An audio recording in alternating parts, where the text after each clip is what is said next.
The Radio Wemo Breakfast. Time now for the advertising, social media and aeroplanes feature here on Kiwi. We do it with Vaughn Davis from the Goat Farm, tgf.co.nz. G'day, Vaughn. Hey, how are you? Nice to see you on a Friday as well. I know it's a bit weird, isn't it? How was your telco day yesterday? Telco day down in Wellington was fantastic, actually, hanging out with the network providers and handset manufacturers and all those people. Yeah, interesting. And while all that was going down, there was a fuss on social media about a Vodafone campaign. Yeah, there was, ironically, because we had a couple of Vodafone people in the room. The other interesting thing was that XT had a bit of a hiccup yesterday. That's up here right, in Auckland, I believe. Yes. So that was sort of the morning tea conversation. But yeah, the Vodafone thing. I saw this tweet. What was it? 3 days ago. And what you've got the tweet there in front of you. The tweet from Vodafone said, "Regret to advise the Xperia Play launch will be delayed.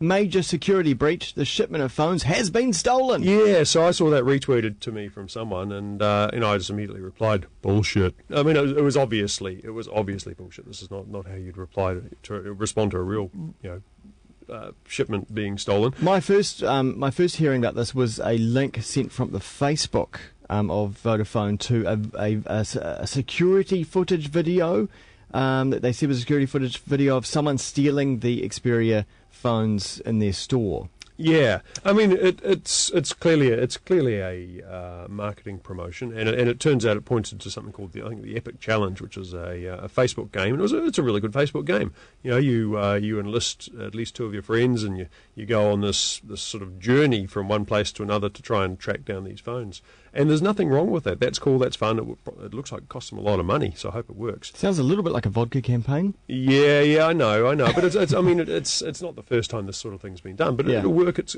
cool. But the interesting thing for me is the way the Vodafone customers responded to this on the Twitter channel. They were not happy that Twitter was being used to tell lies essentially, and they told Vodafone so.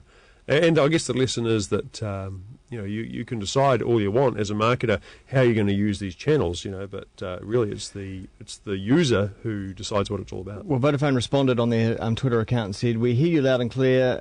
You don't want to play. That's cool. We'll leave that to Facebook. Only the serious stuff on here. Thanks." Yeah, so isn't that amazing? So the online community has decided that for Vodafone, Twitter is an official comms channel. They want the straight shooting. I'm kind of sitting on the fence on this. I don't really care. I mean, I follow Vodafone, but they don't tweet that often that it pisses me off, and they didn't tweet that often about this that it pisses me off. And I just think there's a bunch of uptight people on Twitter who need to sort of relax a little probably. bit, I mean, I think the promo's great. I think just the lesson is, the customers will decide what each channel is for, and they've decided now, Vodafone that Twitter is for serious customer service. Okay, all right. Moving along. What's next? What do you want? Oh, how about the airplane shopping? Yes, I've been airplane shopping myself, and I stumbled across something that's a bit out of my price range. For $300,000, you can buy a quarter share in a thing called a Thunder Mustang. Yeah, now the P-51 Mustang, of course, was a very famous World War II aircraft manufactured by the Americans. Yep, fantastic fighter. With a English engine. Originally a Merlin engine, so it's like a 1,200 horsepower engine or something like that. And I think they later put a licensed-built American one in. So there's a crowd in the States, I think about 10 years ago, to meet the demand for Mustangs, because there are only so many Mustangs. They invented this three-quarter scale thing, so it's smaller, it's a lot lighter, and it has about half the power of the real Mustang. And it's called the Thunder Mustang. And there's a crowd in Auckland led by Simon Galt, or certainly he's the most famous of the four partners, that brought one down and operated it from Ardmore. It sounds like this as well.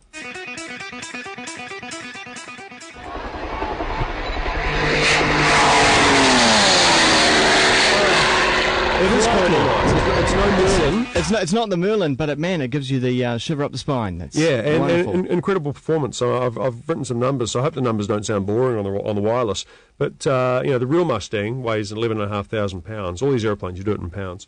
The Thunder Mustang weighs 3,200, so you can see it's about a third the weight. Yep. What that means is it climbs twice as fast. So the Thunder Mustang will get to 10,000 feet in 2 minutes, so 5,200 feet per minute.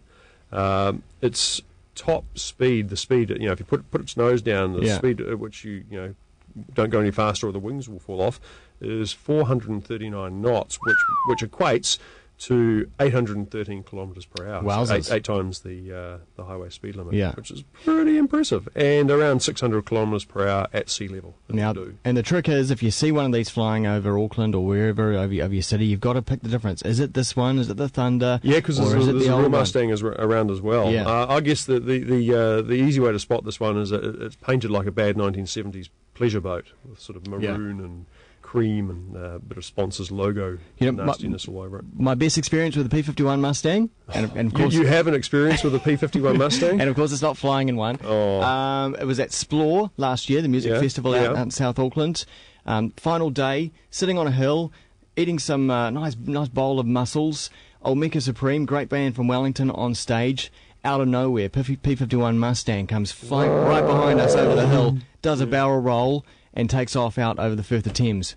Just magic. Nice. Yeah. Very nice. Hey, I've got another flying story. I was remember we talked last week about the Air New Zealand 737 that had the engine failure on the way to Wellington, and instead of coming back to Auckland where it had taken off from and where the Air New Zealand engineering base is, it went to Hamilton, and that seemed a bit weird. I mean, for me, that was the main tragedy of the event, was the fact they ended up in Hamilton. Turns out the reason they went there was one of the passengers down the back just completely lost the plot and demanded to get off the aeroplane, and to the extent that they diverted into nasty old Hamtown. Nasty. Yeah, apparently it's pretty full on. Okay. Just what they, well, who knows? Get me off this plane. Yeah. There's a few issues there. Or maybe they played the Richard Simmons video. Yeah, it could have Price been Landing. Which seems to have disappeared.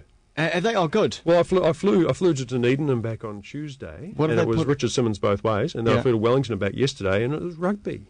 It was the rugby safety video. So whether this is all part of the hey, it's the World Cup year anyway, but Richard Simmons didn't run for very long, despite all his fitness. Are these on international flights as well? I'm flying next week. International, last time I flew was about a month ago, and it was the naked ones. No, it was still Rico. Top body paint. It was still Rico back then. Oh, it was Rico. Because I was on one of the 777s with the Rico seats, if you will.